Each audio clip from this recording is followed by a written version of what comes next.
আসসালামু আলাইকুম প্রিয় দর্শক। আজকে একটা ভিন্ন আলোচনা নিয়ে আলোচনা করব।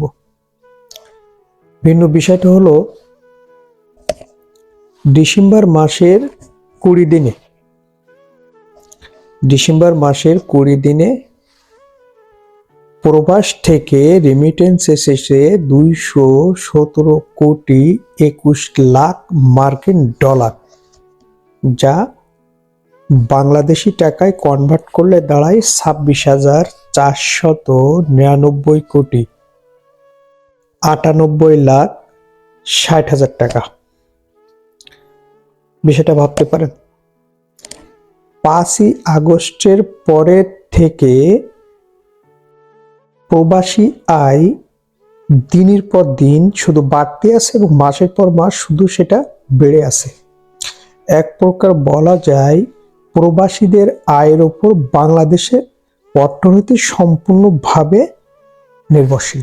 বর্তমান এই প্রবাসী আয়ের ফলে বাংলাদেশ ব্যাংকের রিজার্ভ বেড়েছে, বৈদেশিক ঋণ পরিশোধ হয়েছে, ক্রয় ক্ষমতা বৃদ্ধি পেয়েছে এবং জনজীবনের মান কিছুটা বৃদ্ধি পেয়েছে। দ্রব্যমূল্যের দাম স্থিতিশীল রাখা সম্ভব হয়েছে। তাহলে এই প্রবাসীরা বাংলাদেশের জন্য কতটা গুরুত্বপূর্ণ সেটা কি আপনারা বুঝতে পারছেন? বাংলাদেশের প্রধান